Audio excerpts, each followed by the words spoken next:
What's up, guys? Welcome back to the Comfort Zone, your place for some casual, comfortable Commander. I'm your host, Dan.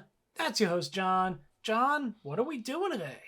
Today, we're going to be slamming some good old good stuff decks. I'm running Yarok the Desecrated with a Bug Reanimator style, looking to throw some fatties in the graveyard and then flip them out to the battlefield for cheap.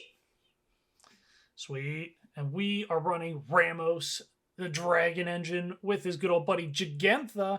This is one of my companion decks, so this is all multicolor matter stuff, and we're looking to rip some good stuff straight out of our hand using Ramos's crazy mana generation ability to just go off, go crazy. We do have all the sweet, beautiful good cards like fetches and all that nonsense, so we're going to go over and beyond, a little bit out of the comfort zone, if you will, and we'll see what happens. But don't forget, guys, we are still running our giveaway for the sealed set booster box of the Wilds of Eldraine. This giveaway is just to say thank you to our early supporters. You know, the channel is still in infancy and we're growing every day. And we want to say thank you for being here at the start. So all you got to do to enter is be one of the first 100 subscribers and leave a comment down below in any of the videos during the duration of the contest. And you're in, baby. That's simple. That is it. So, without further ado, get comfortable, because it's time to play some Commander. All right, brother. All right. It's time. All righty. Also, by the way, happy birthday. Hey, yo. It's John's birthday, everybody. At least it was in the past when we filmed this. Put a happy birthday. Boom. Put a happy birthday down in the comments. I didn't tell him I was doing this, so surprise. Let's do this thing. Behold, a 4. Behold, a very large 15. Ooh, nice. Let me switch you to my main on Spell Tableau here. All right, you got it. Start us off. Me? So we're gonna start off with this land. It's really pretty. It's a Fabled Passage. Oh gosh, I love this Fabled that Passage. secret layer was incredible, man. Incredible. And then I'm gonna pass the turn. Sweet. While you search. Oh, Yep. You're doing it the good way. Okay. Yeah. The waiting way. Yep. All right, fine. Well, actually, you know what? That works because I'm gonna search too. So we'll search together in the same cut. All right, great. I'm gonna throw down an Arid Mesa, which is a fetch land. What am I doing with those? What is this? CEDH? Ew. So is Fabled. Nonsense. So is Fabled Passage. Yeah, technically. So we're gonna go to my end step here, and I'm gonna crack mine just for fun. And I'm gonna crack mine in response. All right. We'll see you guys in a minute. All right. Coming in with the Jetmir's Garden, catching this bad boy because it's part Mountaina. This is the Naya colors. Island because it's blue. Boo. All right, pass. Well, I already passed, but go ahead. Yeah, untap, we'll draw. And we're going to come in with a not impossible, but still pretty difficult to read Space Swamp. Oh, I don't know if you guys remember the vampire video, but we're in a lot of Space Swamps. We like and that. We're getting right to more mana. We're tapping 2, and we're playing this beautiful Arcane Signet. Oh, that's sweet. I like that. And then you're up. All right, on tap. Upkeep, draw. Okay. Well, you know we gotta do it, because that's the deck. We're coming out with the Wooded Foothills. Another Fetcherine. This one we're gonna hold and play it the right way, if you will. Pass. Alrighty, I'm gonna untap. And I'm gonna draw. And then, oh baby, I love that card. We're coming out with a Command Tower. That's the card. Nice. And then we got to get started somewhere. So we're going to tap this black and this blue. And we are going to play Strategic Planning. Because, you know, everybody runs Strategic Planning in their good stuff decks. That's a good stuff staple. Good stuff. That's CEDH. Staple. So I'm going to look at the top 3 cards in my library, put 1 into my hand, and the rest into my graveyard. So let's take a peek-a-rooney. That shouldn't take long. I love that. Oh, look at that. Well, I'm going to put 1 card into my hand, and you don't get to know what it is. And then I'm going to throw Hostage Taker and Grave Titan into my G-Yard. Oh, wow. Then we are going to go to my end step. Uh-oh, we cracking. Oh, See no. you in a second. Are we getting Spar's headquarters? Another one of our triomeals. This one getting out because it's a forest. Then... Where are we? New Capena? Oh, yes, actually. There's no other, answer for that. We're half New Capini, half Ikoria. All right, we're drawing. Now we got decisions and stuff. Ugh. Who wants to do those? How many choices could you possibly have? We'll come down with Exotic Orchard, Ooh. which taps for the stuff that you be tapping for and such. And then we're going to tap 3, and we are going to plop our boy into hand. It's going to seem like a very interesting decision, given the fact that it's going to make me have to discard. But we can't lose the tempo, okay? I mean, I trust you know how to play your own deck. So I'm not judging. Oh yeah, just in case, I'm doing the companion ability, so I had to pay 3 to bring him into my hand before casting or anything. So Gigantha's going into hand. We're going to move to our end step then, and we are going to discard a basic swamp. Then Nice. All right, so we're going to untap, and we're going to draw ski. And oh boy, was that what I wanted to draw? Probably not. Probably not. So we're going to play, yeah, you know what we're going to do? We're going to play Temple of Scrality. Oh yeah. The green-black land. I'm going to scry, so we're going to look at that. And that is this card one that I want on top of my library? I guess it is. I guess. Sure, we're going to go with I guess. And then, oh, numbers. And then that's it. Your turn. Numbers, baby. All right, untap, upkeep, draw. Okay, look at that. All right, we're going to do a card this turn. Can you believe that? We're coming down with I love cards. Minamo, School at Water's Edge. And then we're going to do a white, red, blue, and one of anything. And we're going to cast Joda, the Archmage Eternal. Joda, the Archmage Eternal is a 4/3 flyer. He says that I can pay Wooburg rather than pay the mana cost for spells that I cast. And then I'm going to pass. I'm assuming, does that work with Gigantha? What do you mean? He taps. Oh, yeah. Yeah, Gigantha's restriction is just that he can't pay generic mana costs. So Okay, I thought it would work. Sorry, if it didn't work, that would have been a really confusing play after putting Gigantha in your hand. Yeah, no, that's fine. But all right, so we're gonna come out with a woodland cemetery. I have this cool little swamp over here, so that's coming in untapped. And then we're just gonna go right for it. We're gonna tap 1, 2, 3, 4. What? 1, 2, 3, 4, 5, 6. See, math is hard, people, and I like it. And we're gonna go with Ever After. What's that? So Ever After is a 6-mana card. Return up to 2 target creature cards from my graveyard to the battlefield. Each of those creatures is a black zombie in addition to its other types, and then put Ever After onto the bottom of its owner's library. Oh boy, not good. So I don't know if you guys remember what happened a couple turns ago, but I only got 2 creatures, and they're coming out right now. Yikerinos. We're bringing out the Grave Titan and the Hostage Taker. Sweet. I'm assuming Joda gets taken. Yep, So he gets hostaged. He's over there being hostaged. And then I get two zombies. 2 Zumbinis. Yo, great. 2 game. Zumbinis. I'll say, Anybody not sponsored, remember but wish I Zumbinis? was. I love Zumbinis. Yeah, if they were still around, dude, I'd sponsor you in a second. Zubinis, shout out. Hit me up. I'll put you in the pre-roll Straight ad. up. Please do, please. And here are the 2 zombies. Nice. And then we're going to pass the turn. There's some sweet tokens. What are those? Star City? Yeah, they're Star City. They're the zombies with the axes inside them. They're hard to see, Very but they're nice. pretty cool. Okay. So, I mean, those are cards and they do things. It's things that we don't love. So, what's a man to do in this situation? Play another fetch land. Good question. Is the answer. Alrighty. Misty Rainforest for you boys. And then we're going to crack that thing immediately because we need to be doing something this turn. Pay life. Momentito.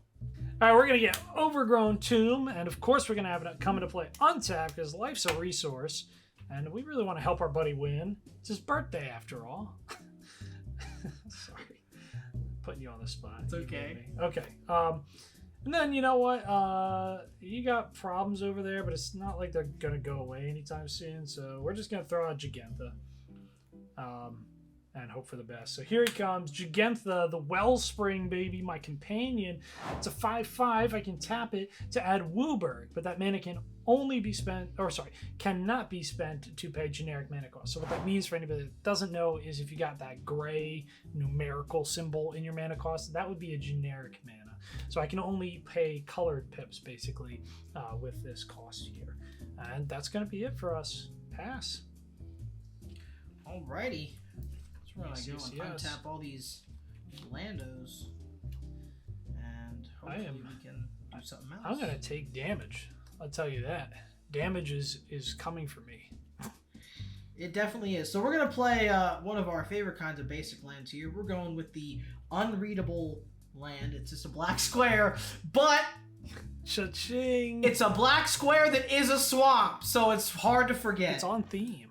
Wait, is it a swamp? Yeah, it's a swamp. I almost was like, wait, is it? Okay. Shout out So to we're doing those that, lands, and bro. then 1, 2, 3, 4, 5, 6, 7. So then we're gonna let's see if you can guess what card I'm about to play because I'm gonna make a bargain. Okay. What do you even have that as What bargain? card is it? It's nighttime.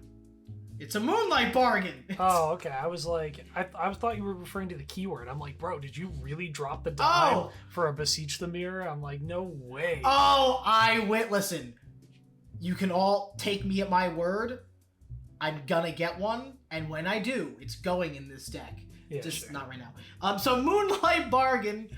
Look at the top 5 cards in my library. For each card, put that card into my graveyard unless I pay 2 life. Then put the rest into my hand. So we're gonna take a look at the top 5 here and see how quickly we can make that decision. But we haven't taken any life, so oh, that's depressing. Looks like we're taking 8 life, putting 4 of those cards into my hand. Oh my god. The card. And I'm gonna put Astral Dragon into my Hey, graveyard. I love Astral Dragon. You're not gonna. Well, what? He copies artifacts, right? Yeah. Okay. What are you about to play some whack daddy artifact? You're just gonna make more signets. That's fine. Signets, okay. Whack daddy artifact, no. So we're gonna tap 1, and I'm gonna tap my command tower to play Mana Vault. Okay, that's fine. You'll kill yourself with mana vaults. Okay. You copy those, it's gonna be the worst thing you've ever done, I swear. I mean that might be true. I challenge It's a very you. real possibility. You challenge me? That's a challenge. All right, everybody. So we're gonna read Mana Vault before I make this decision. So Mana Vault does not untap during my untap step. At the beginning of my untap step, I may pay 4 mana. If I do, untap Mana Vault. At the beginning of your draw step, if Mana Vault is tapped, it deals 1 damage to you and it taps to add 3 colorless. Oh, I want to do it so bad. You have no idea You how won't. badly I want to do it. You're right, I won't. Got him. What we're going to do, actually, is tap the Mana Vault for 3 and this Arcane Signet for a green and play Kodama's Reach. Ooh. So let me go grab those lands. Yeah. Alright, so got the Kodamas. So we are putting an island into our hand, and we're putting a swamp tapped into play. Love me my swamps. Sweet. And that is going to be it for that first main phase. But you know what comes after the main phase? It's the combat phase. I'm aware. We're going to go to combat, and Mr. taker of hostages is honestly too much of a wimp to go to combat. He takes hostages, but he can't actually fight. That's why he takes hostages. It's his thing. Sure. So we're going to attack with the Grave Titan and 2 zombies. And I'm gonna make 2 more zombies. So I'm gonna do this so we don't forget that they're zombies. So there's the 2 that are attacking, and then the 2 that are created. All right. Obviously, we'll eat one of the zombies. It doesn't Goodbye, zombie. Nope, there's 2 zombies. Sweet. So then the rest we gotta take, which I believe is 8 total. Yeah. It is 6 plus 2 is 8. Correctamundo. Look at that, guys. Degree working out for me once again. Hey. All right. All set then? Mm-hmm. Okay. You're up. Untap, upkeep, pray. Oh no. Not the card we wanted. All right, we're gonna have to do some shenanery if we're gonna survive. Yeah, don't you? So we'll start by tapping Gigantha for Wooburg. We will use the blue out of that Wooburg to activate Manamo to untap Gigantha. Then we will tap Gigantha for another Wooburg, leaving us with double Wooburg minus 1 ooh. So we got a lot. Then we are going to start by draining 1 full set of Wooburg to cast Joda the Unifier, baby. Hey, I know him. Yeah, look at me. What am I playing? Joda? Huh? I just got Joda Typal over here. Okay. Joda on your mind. 5/5. Legendary creatures I control get +X/+X, where X is the number of legendary creatures I control. Notably, right now, only 2. And then whenever I cast a legendary spell from my hand, I exile cards from the top of my library until I exile a legendary non-land card with lesser mana value. I can cast that card without paying its mana cost, put the rest on the bottom of my library in a random order. All right, we are going to indicate the remaining mana here. So currently, we still have our first Wooburg minus our blue. There you go. So that's nice. Still floating around in the pool. So what we're gonna do is we are going to cast out Rocco, the Cabaret Caterer. So we're going to use the green, white, red out of our Wooburg. Again, this is restricted, so we can't pay generic, so we're not going to use the black there into the X. But we are going to go ahead and pay the rest of our pool into the X there, so we'll do 4 mana. And Rocco says that when he enters the battlefield, if I cast it, I may search my library for a creature card with mana value X or less and put it onto the battlefield, then shuffle. So X is going to be 4. We are going to search. However, when we first cast it, we have a Joda trigger. Whoa. Before the ETB. That sweet, sweet Joda trigger. Yes, because Rocco is legendary. So we get to flip, and his current mana value for the sake of Joda's check is actually going to be 7. So hopefully we hit something quite nice. So we got Tome, Zagoth. Oh, okay, interesting. We are going to hit the Omnath Locus of All. Bum, bum, bum. Oh, dear. Sweet. And that's going to get cast. So I'll put that out there. All right, so Omnath Locus of All, for any of you guys who haven't seen this guy, also really sweet art. This was the Buy a Box promo, which I know that he didn't push any value because he's a little bit of a weird ability, but I really like the art on this Buy a Box promo, so it's pretty sweet. Yeah. Anyway, it's a 4/4. If I would lose unspent mana, that mana becomes black instead. At the beginning of my pre-combat main phase, I look at the top card of my library. I can reveal that card if it has 3 or more colored mana symbols in its mana cost. If I do, I add 3 mana in any combination of colors, any combination of its colors, and put it into my hand. If I don't reveal the card, I put it into my hand anyway. So worst case scenario, he's just an extra card each turn. So I kind of like him for that reason. I don't know. I'm a defender of Omnath Locus of All. He's pretty sweet. Although I'm calling it right now, everybody, on record. I think there's going to be another Omnath someday. maybe. I don't know the resolution of the story. Tell me in the comments if I'm just totally on base and completely wrong. But I'm betting that we get a D for Phyrexianized Omnath, who then includes a waste pip. That's just my call at this point. So I think that would be pretty sweet, though. I'm kind of hoping it happens. I really like Omnath. Okay, so he's gonna get cast, and then we are gonna go search for our Rocco for CMC or less. All right, we're getting Sisay, the Weatherlight Captain. So Sisay is a 2/2. She gets +1/+1 for each color among other legendary permanents I control. So right now, multiple instances of Wooburg. So she's going to be a 7/7 in total. And then she has an activated ability where I can pay Wooburg to search my library for a legendary permanent card with converted mana cost less than Sisay's power and put that card onto the battlefield, then shuffle my library. So super, super powerful. Hopefully that helps us tip the scales a bit. But unfortunately, we are out of ways to utilize our resources. So we are going to go ahead and move into our end step. And this black mana, which could only be spent for color pips, is going to not get lost. And it's going to become a black mana, which it already was. And it's going to retain its restriction. So it's just going to chill. Same thing as it ever was. And then it's all you, bro. Making Omnath's life easier. So untap, we're gonna leave that mana ball tapped. We're gonna take the 1 damage because we got to use our mana to deal with your board state. 100%. I would have murdered myself had I attempted to make a bunch of them with that creature. 100%. That would not have gone well for anybody except you, I guess. And then we're gonna draw, and oh boy. There is a lot going on your side of the field. So we're going to play this island. And then we're going to count our mana. 1, 2, 3, 4, 5, 6, 7, 8, 9. Alrighty, so here's what we're going to do. We are going to tap. We're going to do 1, 2, 3, 4, 5, 6, 7, 8, leaving my Signet of the Arcane Arts over there, untapped. And we are going to cast the Hoarding Broodlord. Oh, interesting.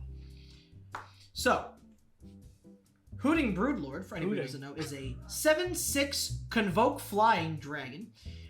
Whenever he ETBs, I search my library for a card, exiled face down, then shuffle. For as long as that card remains exiled, I may play it, and spells I cast from exile have Convoke. Pretty sweet. So I'm going to go grab and shuffle. Alrighty, so I got me a card. I actually get it face down, so here it goes. But don't worry, everybody. I'm playing it immediately.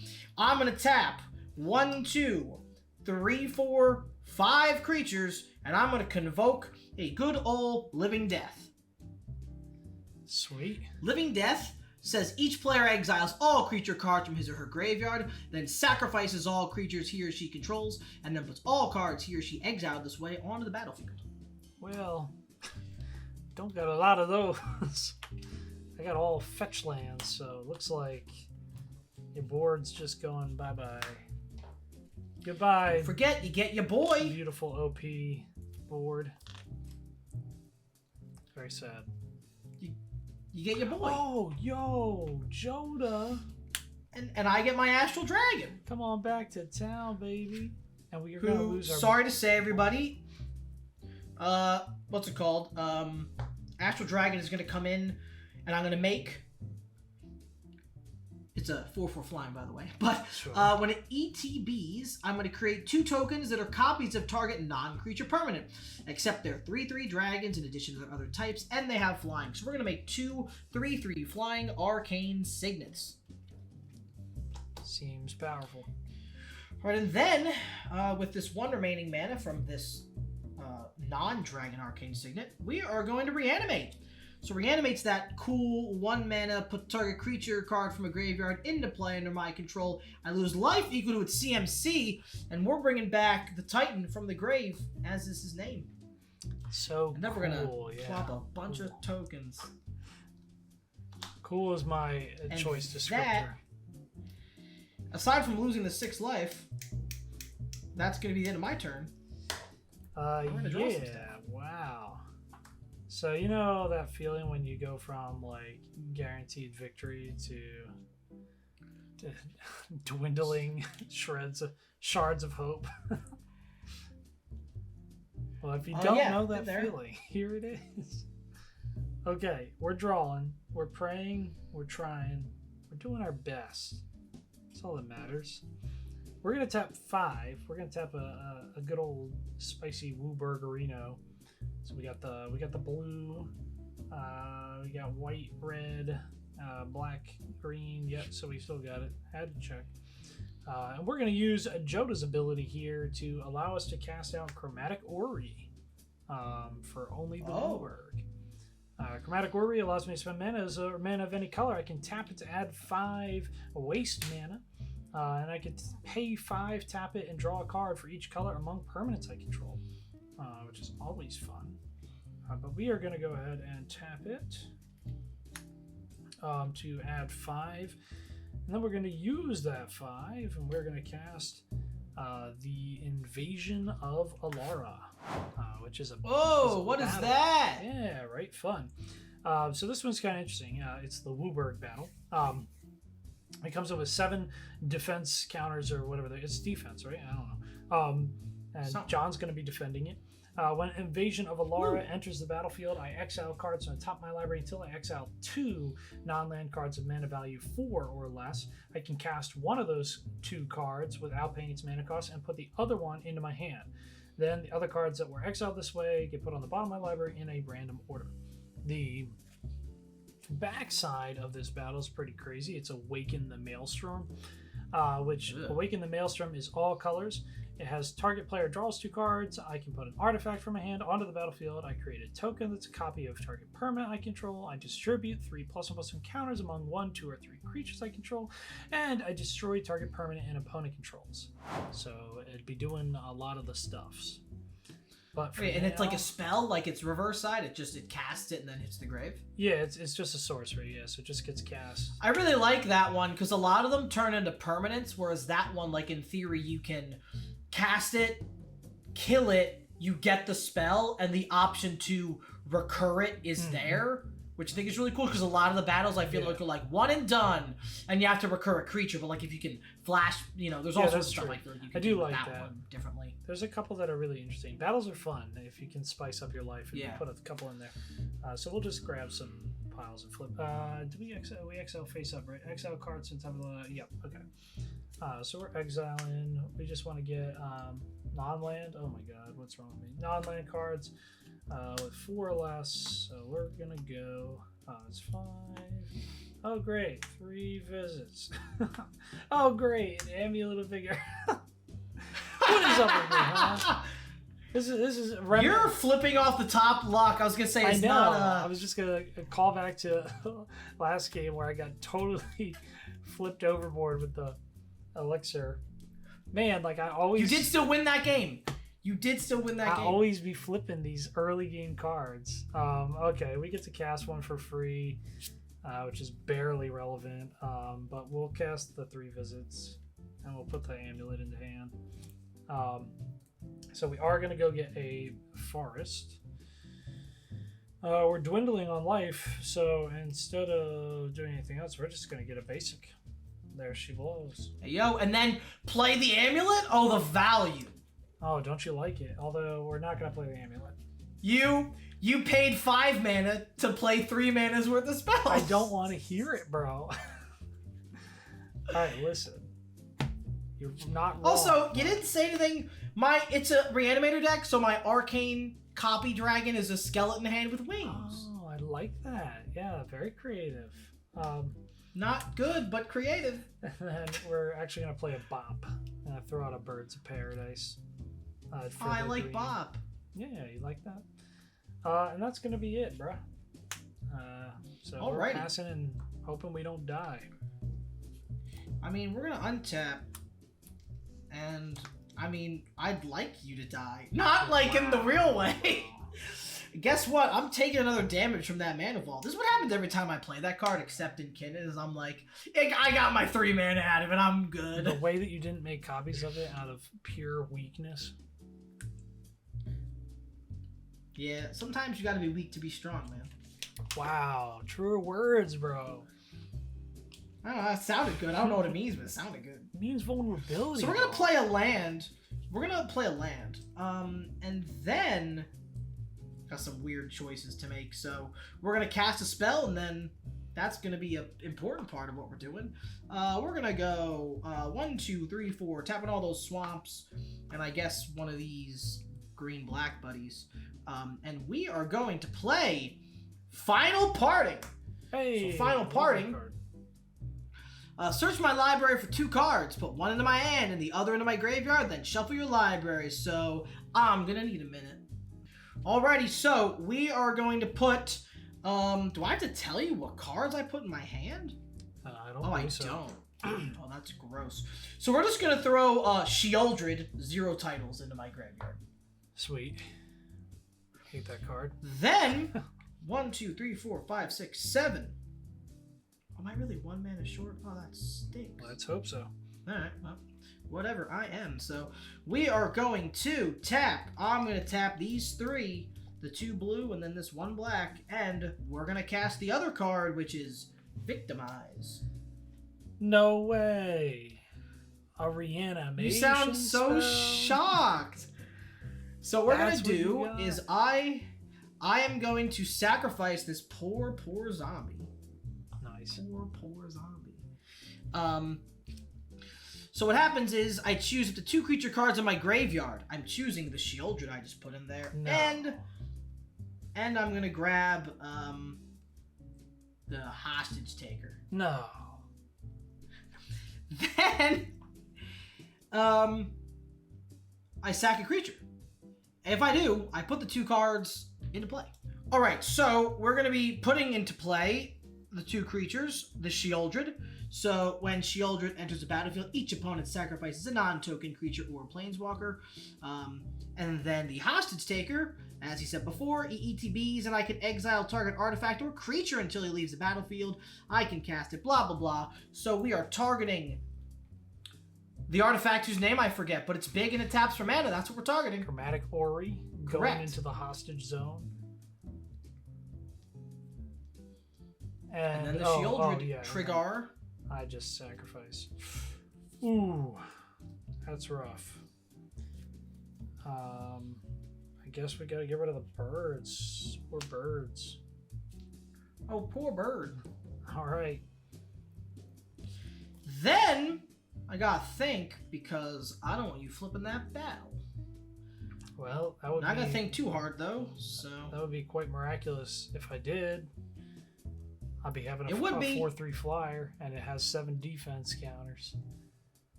he flies? Yeah, of course. Look at him. He'd be archmaging, bruh.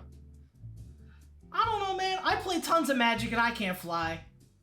Well, that's a fair point. I appreciate that. We are gonna go to combat though, and we are gonna come in. We're gonna attack with the 4/4 Astral Dragon with flying, and then we're gonna come in with Mr. Grave Titan and the 2/2 zombie, and of course I'm making 2 more zombies. Nice. So how much is that? 12. Oh boy. Well, people, death comes for us all. We're going to 15. That. Oh dear. And then we're gonna pass a turn. All right, this is That's it, all. y'all. Nothing crazy. And what we draw right now is it. Oh, a very weird thing to draw in this moment. Can we not die? The answer, no. But we can go out with a bang. We're gonna tap 5. Do like that. And instead of playing these other things that I should play, you know, it wouldn't be a true Ramos game if I didn't at least cast him. So here he is, There you Ramos, Dragon Engine, as a little, parting sigh, if you will. He's a 4/4 flying artifact dragon. Whenever I cast a spell, he gets a +1/+1 counter for each color in that spell. So basically, if I cast a Wooburg, he's going to get 5++ encounters.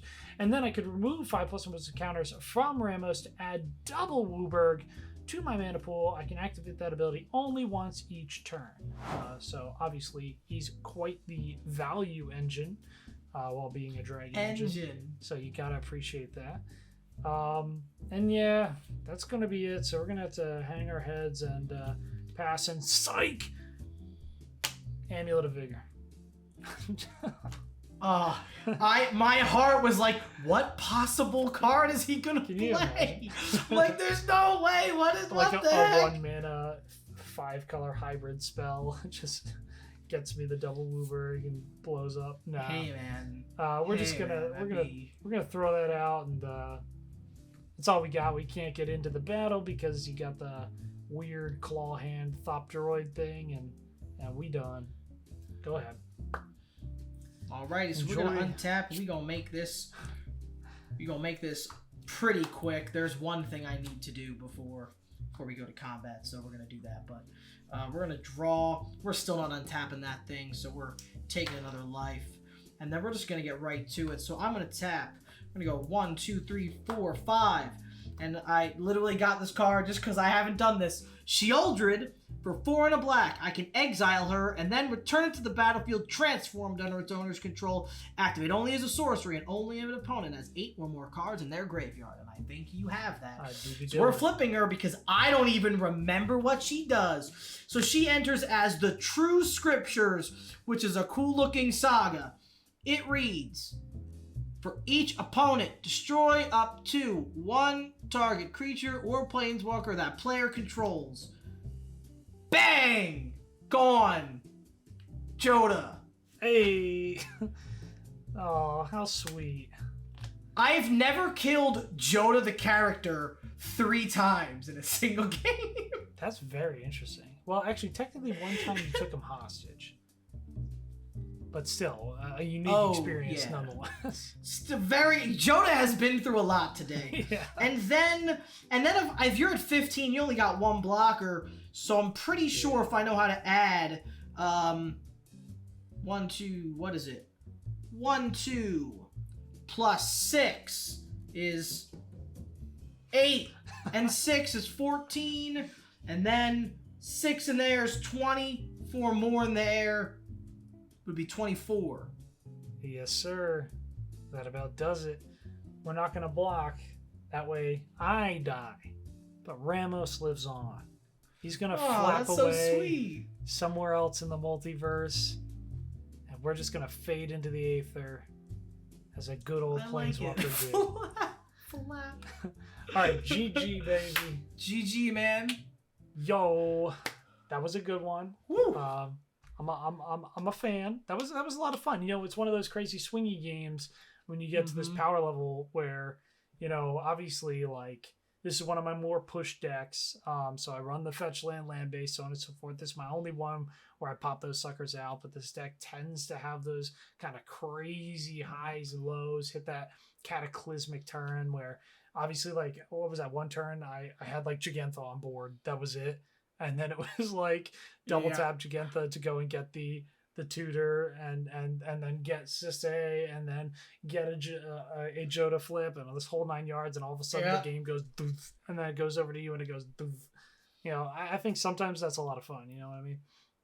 Oh god, those kind of games, like, again, when you get to this like not quite CEDH but like high powered deck, like area of play, like that's, I feel like those are the good moments, because the problem is if you don't go back and forth, somebody gets crushed and that's the whole game, which like isn't nearly as much fun. I feel like on either sides, like it's cool to win, but it's not cool to win if you just like won with nothing against you.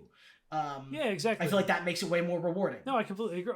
Yeah, I think most people would agree eventually. You know, again, we've talked about this in different like iterations, but it's fun at first, like the thirst for power, you know what I mean? Just trying to like tool your decks to like just pub stomp noobs and stuff like that. You know, obviously you want to bring these like crazy, swingy, insane things to the table, but it becomes more fun eventually, even if you still have some of that in your collection, when you can kind of have those rule zero conversations and get everybody to pull out like pull all the stops and play one of those more high power games in a atmosphere where we all know that's what we're signing up for and stuff, those games can be a lot of fun.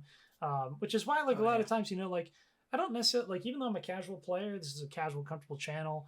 I don't necessarily subjugate myself to only ever building decks that are completely casual or completely powerful or whatever. We've said it 1,000 times, but we want to be all across the spectrum.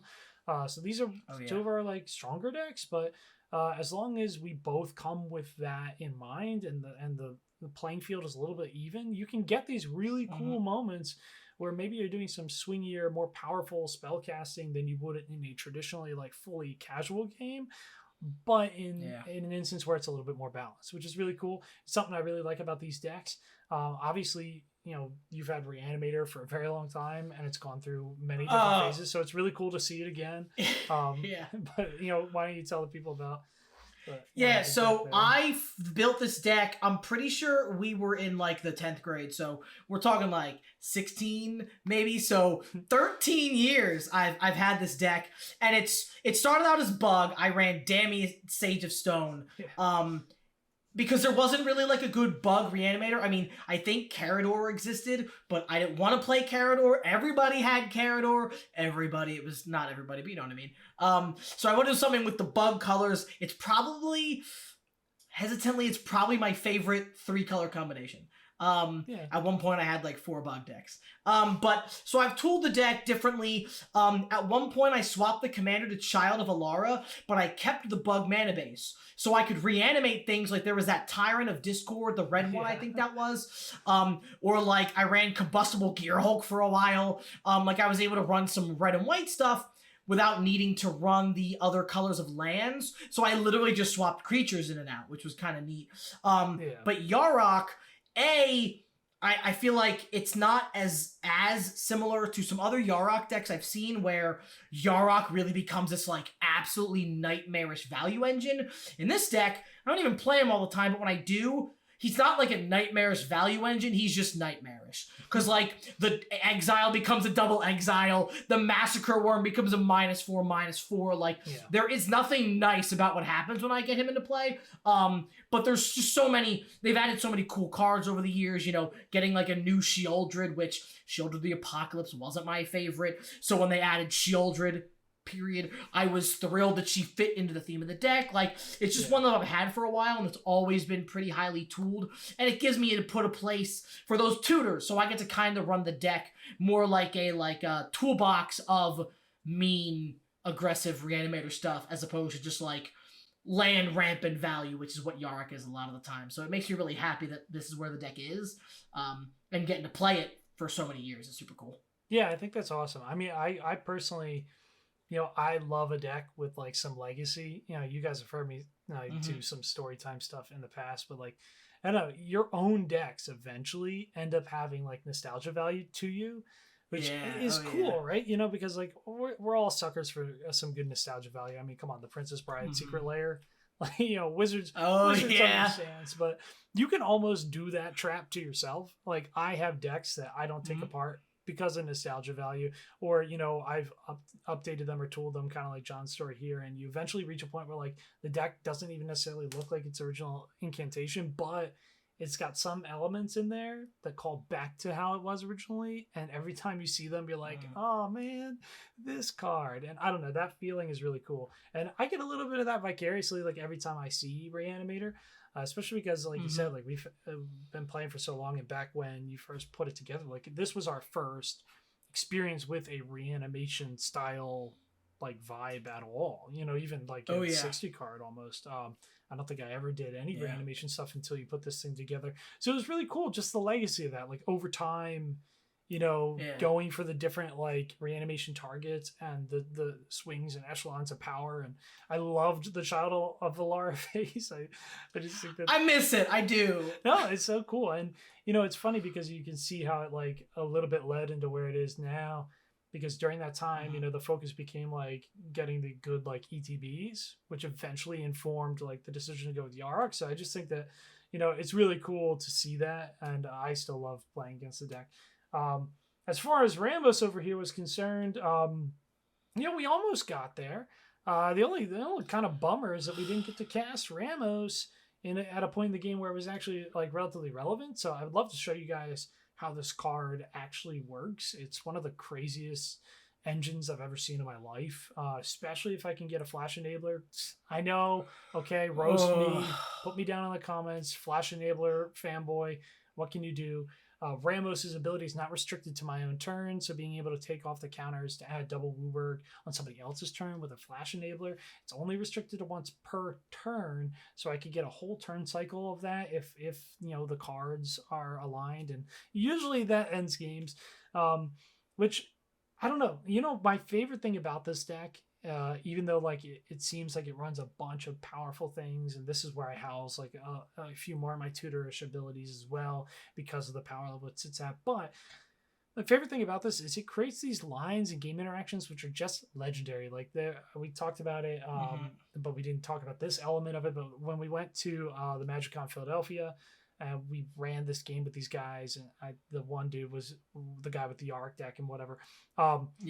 We had this one game that went on like for an ungodly amount of time, but it wasn't like one of those negative experiences. Everybody was enjoying it. So oh god, it was such a good game. Yeah, it was awesome. And at the very end of the game, it became this like crazy, you know, kind of like rush through my deck with Ramos to try to find some line, and eventually it came with like an instant speed activation of door to nothingness, like on some dude's upkeep, like because I had to pass the turn to get to Ramos's ability to use the trigger again, and I had like the Amulet of Vigor into the door to nothingness on my turn. I had exact mana to pull it off and just get him out of the game, and it was just down to the two of us. So I don't know. Decks like this sometimes enable those like legendary epic commander moments, which again calls back to kind of the origins of the format. So I really like this deck. I'm sorry that we didn't get to see like kind of the like explosive peak of it, if you will, but that one turn we had kind of showed off a bit of the direction. I'll definitely pull this one out again if you guys want to see it, so throw something down in the comments if you want to see how Ramos works when he's fully engined up, and maybe we'll crack it out again in a little bit. But either way, if you guys didn't already, hit that subscribe button, leave a comment down below, get your entry into our Wilds of Eldraine giveaway, because I want to get this box out of my house. Okay, I want to send it to one of y'all. It's not doing me no good right here. Look at this thing. This has packaging on it. Do you know how hard this is for a cardboard addict like me to sit next to a sealed box and just it whispers to him in his sleep? Yeah, just flick at the corners and the edges and imagine how easy it would be for somebody to just peel this open, just take a peek into one pack, baby. Okay, get this out of my house. Save a Dan. Subscribe to a channel, okay? That's it. Super easy. But anyway, guys, as per usual, we love you. Thank you for all the support, and thank you for being active in the comments and, you know, watching along for the video. We really appreciate it. Again, we look at this stuff all the time, and it makes it all worthwhile. We just want to create a really awesome community here. So thanks for being a part of it. And without further ado, guys, we're going to see you in the multiverse.